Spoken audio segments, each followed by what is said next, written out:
Good afternoon, everyone. I'm Brad Duggar, Agent Development Trainer for Realogy Title Group, and today we're going to be discussing becoming a negotiation guru.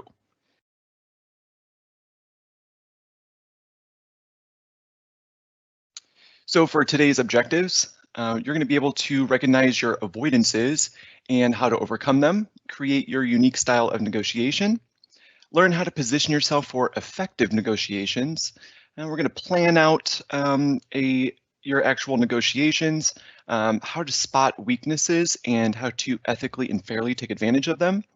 We're going to go over some body language and what the different body language means, and I have an added bonus for everyone at the end of this course.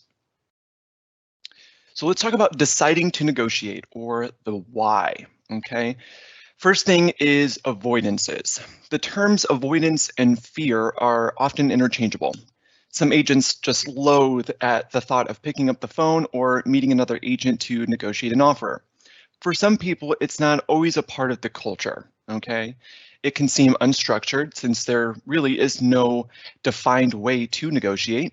We can sometimes feel a little embarrassed and allow the anxiety to get the best of us. Any which way that we look at it, the fear of losing the deal seems to be the biggest one. We need to start to shift our thinking to overcome these initial hurdles.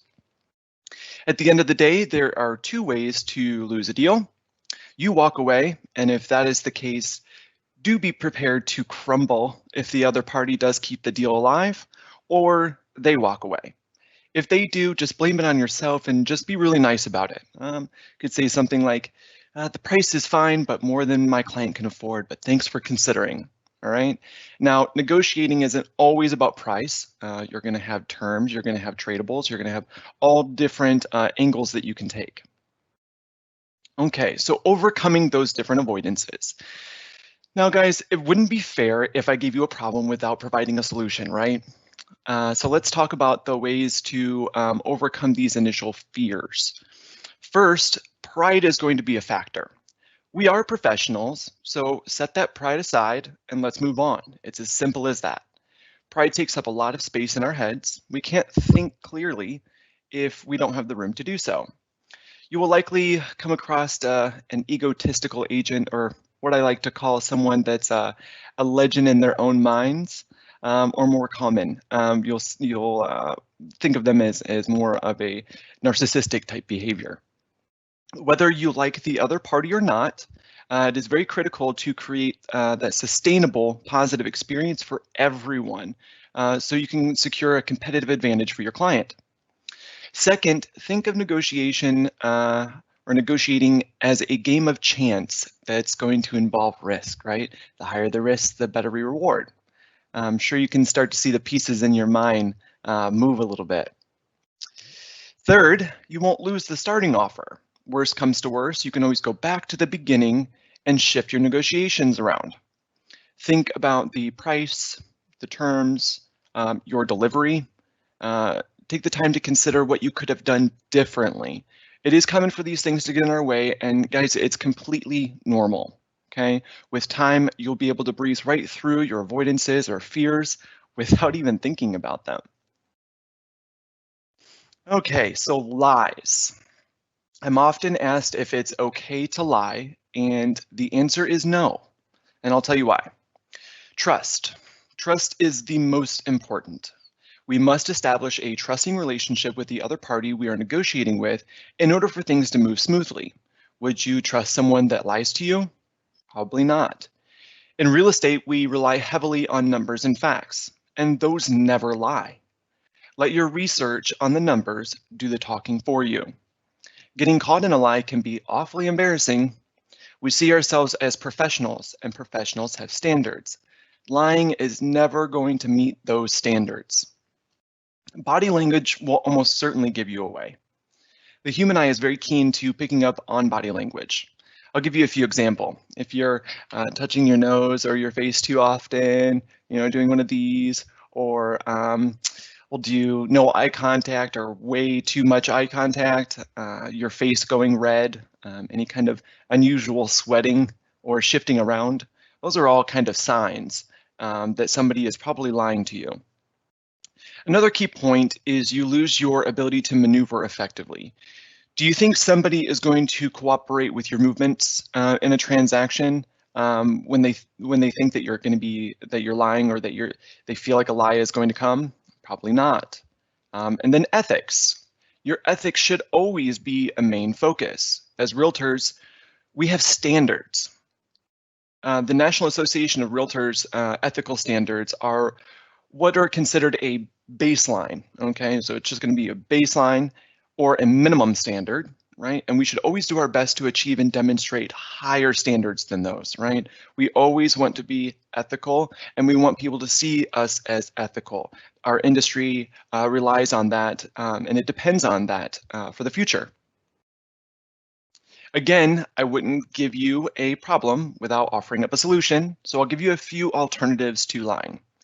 You can use feeling words, right? Because people understand feelings. You can also say things like, I don't know. And when you say something like, I don't know, it's not going to take away from your professionalism or your knowledge, right? Let's take a look at leaders, company leaders, CEOs, even world leaders, right? Whenever they say something like, I don't know, it shows humility and honesty, okay? But good leaders will tell you they don't know, but they do know where to find that answer. You can say, I'm not allowed to say. I'd use this one if the other agent is trying to get motivational information from you, or as if you were going to tell them, right? Or better yet, you could say, you don't think I'm going to tell you that, do you? That will really let them know that you know what you're doing. And saying things like, it depends. Well, that can open up a separate branch of the figurative negotiation tree. I'd save this one for when they start, or they want to start trading, right? Trading this for that, it opens up a whole new branch. And remember, it's not what you say, but how you actually say it. Now, I'd like to shift your focus from creating more rules to thinking more principle-like, okay? Rules are just too linear, right? They're too strict. They're like laws, right? We can compare rules to laws. Principles, on the other hand, they're more organic, they're wider in scope, and they serve as our moral and ethical compass. So start thinking more about principles in negotiations. So in development of this course, I stumbled across the Harvard Principles of Negotiation, and I found it pretty interesting. Of course, I wanted to share with you guys. There are 4 different principles here. The first one is going to be separate the person from the issue. I like to call this quality of relationship interference, and it's exactly that, a relationship interference. For your negotiations to be successful, we have to separate ourselves from the relationship we may have with that person and ask that they do the same. You're setting expectations up front, and respect works both ways. Number 2 is going to be negotiate interest-oriented, not position-focused. You and your clients have an interest in the property, not a position. Your only position in negotiating should be to stay focused on the interests that you and your client share with that transaction. Number 3 is going to be develop criteria that a solution must fill. I've said it during this course, I wouldn't give you a problem without providing a solution. This is where you get to be creative and do your homework before the negotiations. If you think there may be additional criteria that's going to require a solution, invent options for mutual gain. So this will certainly give you brownie points, and the other side will see you as more of a problem solver, right? And we want to be seen as that professional problem solver, the one with the answers. And number 4 is going to be insist on objective criteria. This means to have several options to choose from. This is also your maneuverability. I suggest having 3 to 4 options for every one objective. Now, there are 4 different types of negotiations, and we're going to go over this. There's the organizational format. This is more of a corporate structure with teams of negotiators. So we don't really deal with this on our real estate level, being realtors. And then there's the competitive format, and it's exactly that. competitive. This is what 95% of real estate agents do, and 100% of toddlers and teenagers do. The competitive format isn't fun because someone or both parties is always losing. In short, we call them win-lose, lose-win, and lose-lose. Sound familiar? Next is going to be the cooperative format. This one and our next one we need to pay special attention to, okay? Cooperation is what we want from the beginning of any negotiations. This is the win-win, or what I like to call partnering. The anxieties, headaches, and annoyances of negotiating wouldn't be there if we started off the conversation in the cooperative format. This is what we need to be doing instead of being so competitive with one another. You don't want to butt heads. You really want to be more partnering because you are both agents or both brokers are trying to do the same thing to ultimately sell that house and buy that house, okay? And then the last is the personal format or the individual method. This is your unique style. So take what you have and add in professionalism and cooperation. So there are 5 outcomes in negotiations, okay? First one is going to be win-lose. No, that's no fun. Number 2 is going to be lose-win. Again, no fun. Then there's compromise, and there's something to be said about compromise. If you decide to compromise in the transaction, be prepared to add in some of your commission to make that deal happen. Compromise is the same as splitting the difference. This is what untrained negotiators do, and it doesn't make your clients feel great. And they may never say anything about it, but it just doesn't make them feel like they're winning out of this. So if there is compromise early on in the negotiations, there tends to be a higher probability the deal will fall apart. Realize that most people have never been properly trained to negotiate and don't know how to effect true compromises. So do keep that in mind. Number 4 is lose-lose. Again, no fun, nobody's winning. And then the 5th is win-win. This is what people see as the best outcome. It's merely a perception though. Both parties win if they get what they want, and a seller wants to sell and a buyer wants to buy. We can shift around price and terms to make that work and effect true compromise. Okay, so here are some examples of body language to look for and to not do. Okay, so I broke this down into 2 categories, nonverbal and verbal. So for nonverbal, if you see someone, any arm that is crossing the body, right? Usually they're just crossing just like this. That shows nervousness. If somebody is doing what's called a front and rear fig leaf, or one of these, yeah, that shows nervousness. And adjusting a cuff, if they're doing one of these, just playing around with their buttons and stuff, that shows nervousness. If one arm is crossing the body and it's clasping the other arm, right? That's nervousness. Gripping the upper arm, actually the upper part, that's insecurity. And then maybe a clenched fist, if somebody's getting a little angry like that, it's going to show a little bit of hostility. And I would try to diffuse the situation as best possible. Usually kindness works that way.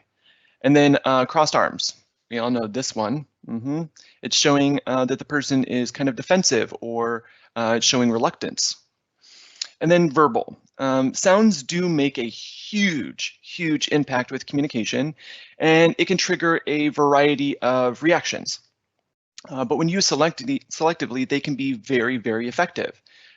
So if somebody was to say, Brad, we came back and my client came back and they want to come in at X price. And I'm like, ooh, I'm already setting that expectation that it's not going to work because I only know what my client's willing to do. And you guys have to be able to work with those thresholds there, right? So if she was to come back and say, well, my client has agreed on the price and everything else, but we're just needing to move the closing date a little bit. Great. Awesome, right? That shows, you can hear the tone in my voice, being able to jump around and create a positive or a negative experience. So use those effectively. And we got Judge Judy here. Communication is key for any successful negotiations. From the famous Judge Judy here, she says we have 2 ears and only 1 mouth, so we can listen more than we talk. So listen, listen, listen. The cheapest concession you can make to the other party is to let them know that they have been heard. And you can see that that'll start to alleviate someone's stress or whatever, but people often become emotionally derailed. And I'm sure we can all understand that. Life does get in the way, especially with what we've been dealing with lately, right? If there's a lack of sleep, if there's any kind of stress, home life can certainly affect all that. Parents, relationships, there's all different negative things that can have an impact on our negotiations or the way that we actually communicate with each other. But rather than react, try to give the benefit of a doubt and always, always, always maintain your professionalism. Whenever you let someone know that they have been heard and you just say something like, I understand, or I can appreciate that, you really, you almost give them goosebumps because they're like, wow, somebody's really nice to me today. Like somebody does understand, right? An interesting statistic that I have for us is 65% of what is not said can tell more than 35% that is being said, okay?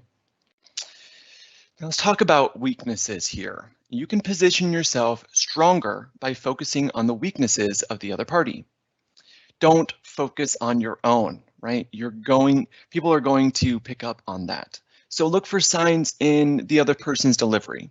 Are they anxious? Are they displaying any of the negative body language that we spoke about? So on and so forth. We can also look for weaknesses within their motivations and in the listing itself, right? So, we can look at the active days on market in the MLS. We can do the cumulative days on market. We can look at price reductions and how often those price reductions are happening. Is it priced above the market or below the market value? Is there desperation? We can see all of this in there. You can go ahead and simply ask the agent for their client's motivation and see if they'll tell you. Then you'll kind of know what type of negotiator you're dealing with. Because they may say something like, oh my gosh, this seller's been so difficult. You know that you're dealing with a difficult person. But they shouldn't be, and you should never be giving up your client's motivations unless they explicitly say that they want you to tell the other party that. But still, it's kind of an unprofessional thing to do. We want to represent our clients to the best of our ability, and that shouldn't be something that we're able to just give up. It's our job to do our research on the other party or the agent, right? So start looking for these clues. Next, let's talk about planning your negotiations. Yes, we do need to have a plan. First, set a limit. Know your client's upper and lower price terms. Get them in writing if you can. Never exceed your limit, okay? And this is very important. It's like setting a limit and telling yourself it's not really a limit. And I'll give you an example. It's like me saying, I want to go to the gym a minimum of 5 days this week. And each day I skip it and say, I'll make up for it later, and I'll make up for it next week. It's not okay. And promises to yourself should be important.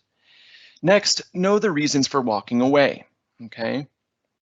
There's a logical and emotional. For the logical part of it, why would you purchase something for more than it's worth to you?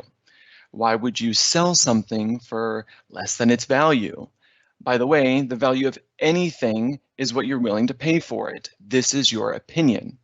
Then there's an emotional side to things. And I won't get too deep into this one because we all know the emotional reasons for walking away from a deal. It's usually anger, frustration, depression, anxiety, unprofessionalism, those sort of things. So do keep an eye out for those. But we could break this down into buyer and seller formats. So setting the limit as a buyer or a buyer's agent. The limit is the most important number and it's done first. It's the highest price that you'll pay. Then there's the opening offer. This is the low number or the bargain. Do you see where I'm going here? There's a high and a low. We always start low and work our way in. And then as the seller, the limit is going to be the lowest number you'll sell for. And then you have the opening offer. This is going to be the highest or the greatest profit. And the differences between the highs and lows are their range of expectations. So limits, when I talk about limits and opening offers, limits are internally based or your opinion or feelings. And then opening offers are externally based or what I consider market driven. Okay, so there's differences there. And recently life threw us a major curveball and changed things up for us, which is why I want to talk about negotiating in a virtual environment.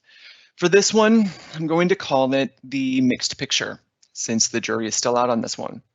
Virtual negotiations have a few negatives, okay? It tends to leave parties with poor objective results and feeling less trusting toward one another, right? We're used to in-person things where we can really use our senses, right, to carry on conversations and do negotiations with one another's. We tend to underestimate reading emotions over an email, right? We're all guilty of this one. We sometimes can't read those emotions through an email or, gosh, she put an exclamation point in there. That's so rude. It's not really the case. Then we tend to overestimate how well our messages have been understood by the ones receiving them. It's the same thing. It can be less effective, less satisfying, and more protracted when people don't communicate face-to-face. FYI, guys, real estate is one of those industries with people having emotional needs, like selling their house that's full of so many memories and years of memories, right? And all of that will require the delicate touch of a great realtor. So I found this next one pretty interesting.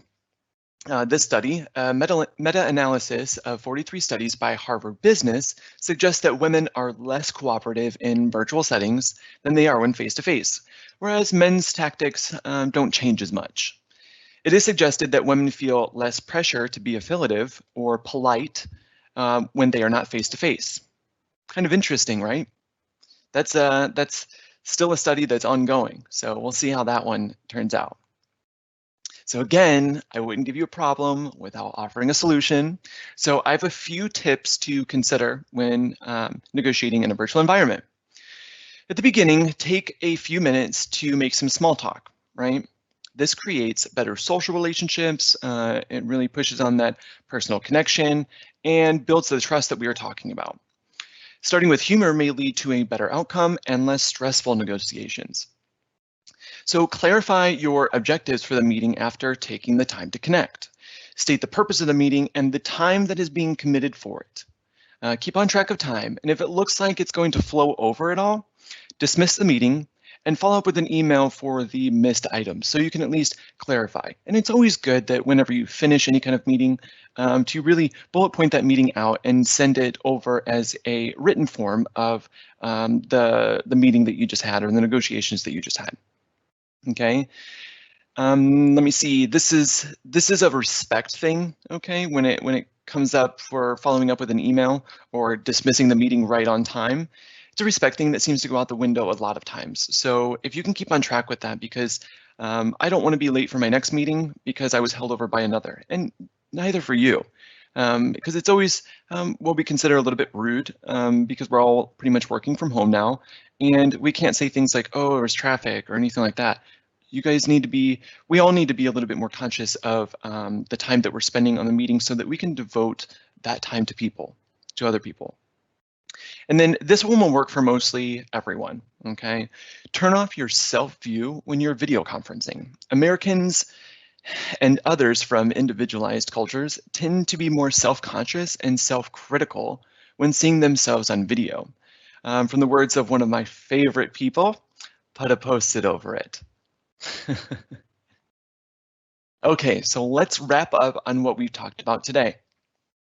We've talked about our fears, overcoming our fears, how not to lie, and the ethical reasons we don't. Negotiation principles, went over those. Then we have the types of negotiations and their outcomes, body language, communication, noticing the other party's weaknesses, planning out our negotiations, and those handy tips for negotiating in that virtual environment.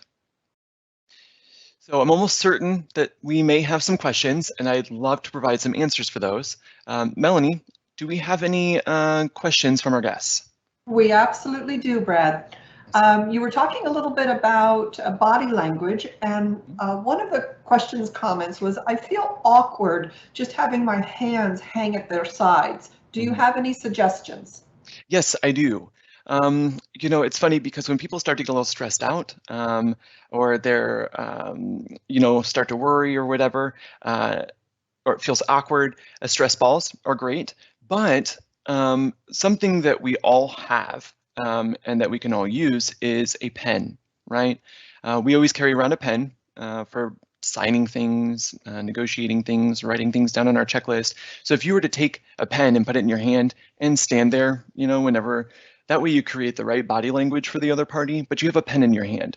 And I wouldn't go click, click, click, click, click with it or start spinning it around or anything. Just hold the pen lightly in your hand. I hope that answers this question. I think it does. Thank you.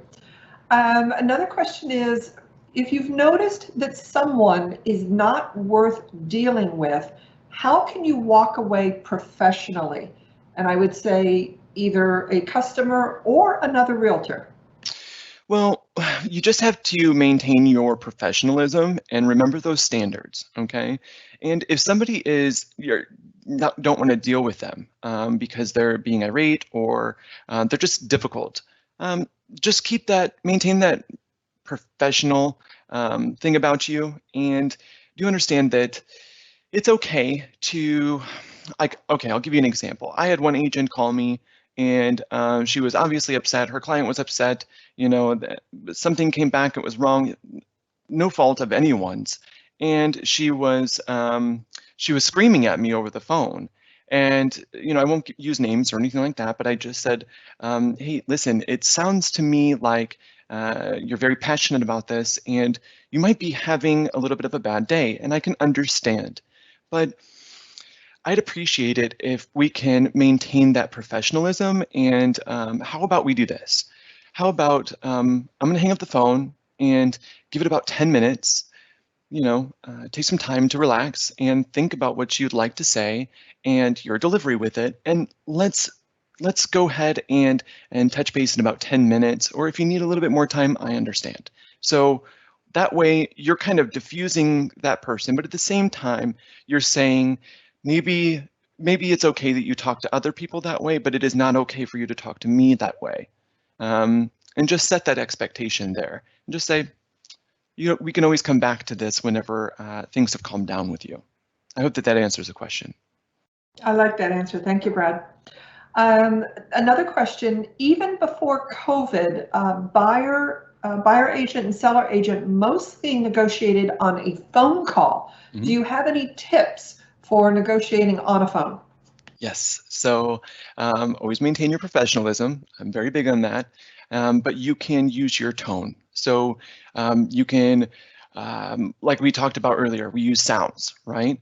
So you can be like, ooh, I don't think that's going to work. Or you can say, you know, let me do my best, okay? You're not really, you can tell in my tone that I didn't give you necessarily an up or a down with that one. Really, I just gave you that that really middle ground where it's like, we shall see, right?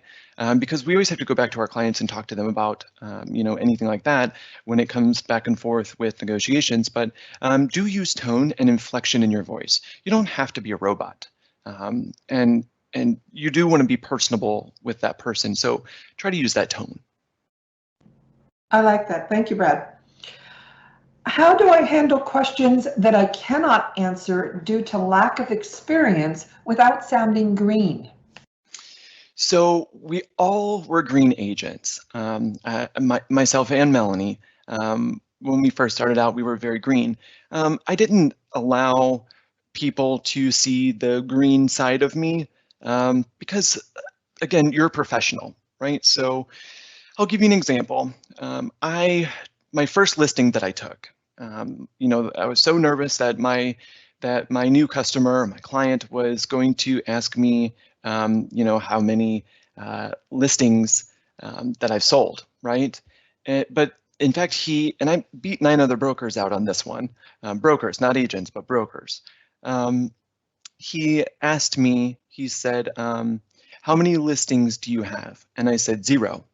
And he said, well, why do you have 0 listings? And I said, well, Mr. Seller, I'm not in the business of keeping an inventory of listings.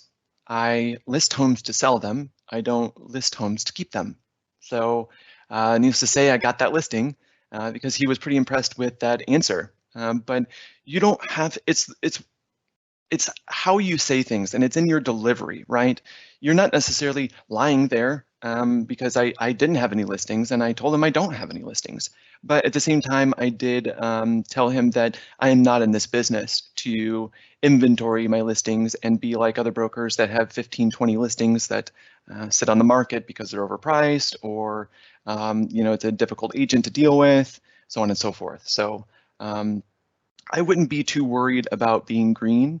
And don't worry about the things that you're going to say. Just make sure that your delivery is on point and maintain your professionalism. Melanie, do you have anything you'd like to add to that?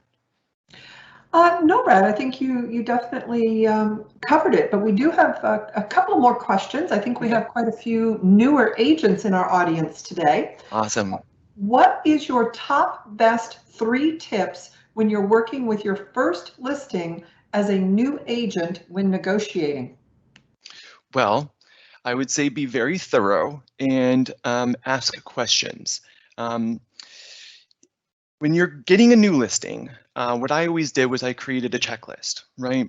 So that checklist, I would go from start to finish. It even would do things like opening up the file, right? Because when I started in real estate, we were just getting into the whole electronic and digital signatures and stuff. So I remember I had the Supra key that you would have to plug into the fax line and have it update every morning before you can run around and do showings. So I would say a checklist. That way you have a list to be thorough with. And I always grab the previous owner's title policy when I took a new listing, because that has very accurate information on it when it comes to like the legal description and stuff. So you don't, because anything that is online has a risk of having human error to it, right? So if people are inputting information into, let's say, the tax assessor's website, or any of the websites like IMAP or MLS, because look at MLS. An agent puts something in the MLS and they could have one wrong keystroke and it changes the entire thing. So make sure that you are being thorough and grabbing that information from the seller up front. And my best tip for you, with my last tip for you, is probably the best tip, is to set the expectations. Ask the seller or your clients up front, what are your expectations of me? And then you're going to tell them, these are my expectations of you. You're creating that you're establishing that trusting and respectful relationship. Thank you, Brad. Some of our audience members are sharing their tips for these last 2 questions as well. David says, in a real estate transaction, everything is negotiable, and people do tend to forget that. So that's very good. Thank you, David. And another person says, just say, I don't know, but I will get back to you with a great answer. Absolutely, yes. And it was Dave, right? Yes. Yes, Dave actually put a good thing in there. Whenever we go through inspections, right, we do that in the first 5 or 10 days. I'd love to get mine over with right away. But if something goes wrong with that, then we can add in a home warranty, which is adding in a negotiation. Then we could adjust the price or ask the seller to contribute more towards closing, or have the seller repair those items. These are all negotiations, right? Say the appraisal comes back and the appraisal is under contract price. Well, that's a negotiation. Some sellers, it's been in the past that some sellers are like, no, I'm going with contract price. I'm not going with appraisal price. Well, depending on what loan you're dealing with, what type of loan, that could certainly ruin the entire deal. So you will need to jump on your negotiation skills. So thanks for that one, Dave. I agree. Another question from a new agent. What are some things every new agent should avoid doing? Ooh, losing your temper, and don't show your weakness of being flustered, or you really need to do your research a lot on things, and do your research as in on the other agent as well, because when you pick up the phone and you're just just going with it, right? You may not know what type of agent or broker you're dealing with. We're all human, we're all different, so make sure you're doing your research. I would say don't give off your body language too much, and I would also say don't come off as nervous. If you have to do a little bit of meditation prior to doing things, I know that helps sometimes relieving that anxiety, but you want to be confident and not arrogant. So there's a big difference in between those, even though we kind of see them as similar. But just don't be arrogant at all, but you can definitely be confident in yourself, even if you have to fake the confidence for the first round or two, and then it just becomes a natural thing. I like the confidence without arrogance. And I think I would only add to that Sure. all of us, no matter how seasoned we are as agents, tend to be nervous in those first transactions and the first meetings. So I love, the fake it if you have to, but definitely show that confidence. Absolutely. All right, we do have one more question. Okay. Do you have any recommended reading on this topic? Yes, I do. It is Kiss, Bow, or Shake Hands, and that one goes over the different cultures, and that is going to be by Terry Morrison. I actually wrote that down for us. It's a great book, and you'll understand the cultural differences, so you'll be more ready to handle those cultural differences. So I do highly recommend that. And just keep up to date with any kind of negotiation classes that you can take. It's better to take those classes even when they're at your local board, because sometimes people learn differently. We can't just sit behind a computer screen all the time. We do need that human interaction and to be able to absorb that knowledge. So make sure that you're taking courses as well. Yeah, Kiss, Bow, and Shake Hands is absolutely one of my favorites as well, Brad. Yeah. A couple of audience suggestions on books. Are you familiar with Kevin Ward's Book of Yes? That's one of our audience recommendations. Oh, I'm going to have to look at that one. And another one recommended by our audience is Millionaire Real Estate Agent by Carrie Geller. So we'll just throw those two out there as well. Yes. And with that, Brad, I think that is it for the Q&A period. Perfect. And thank you for coming today. Melanie, thank you for moderating today. And we will see everybody real soon. And thank you, Brad. And I also thank the audience. Have a wonderful weekend.